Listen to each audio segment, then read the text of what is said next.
What do you think your adjustment has to be, coaching college to a professional player who obviously some of them have a mind of their own? Well, there's going to be several adjustments along the way, but I think number one, I believe in what we do, and I believe in the things that that I do, and I'm not going to change that as I come to this level. I think maybe the delivery of the message may be a little bit different.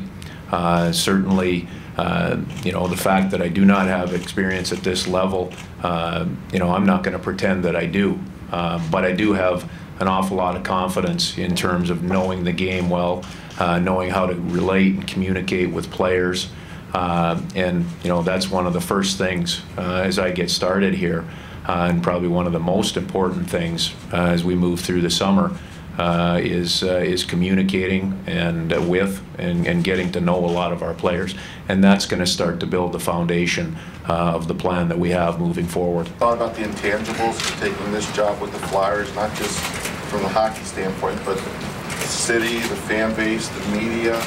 All of these are, they're going to be multiplied. Very multiplied. And that was one of the, I think, the big attractions as we talked further and further.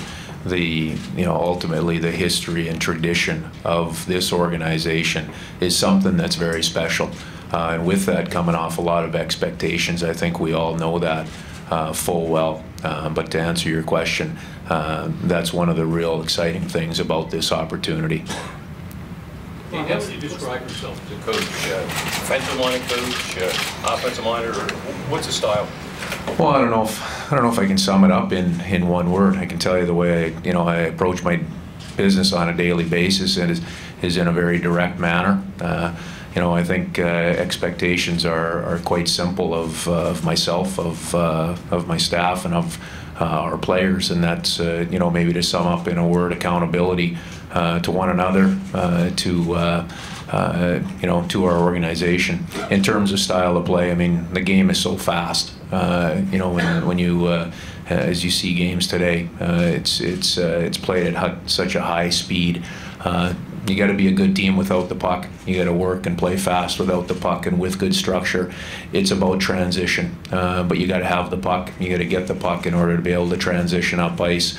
You're gonna see with me an expectation that our defensemen are involved in an awful lot of our play in terms of our play with the puck. I think it's essential, both getting up the ice as well as in the zone. Fan base looks at this, they're going to want you to win, but they're also going to want you to build at the same time, which is probably the most difficult thing in sports.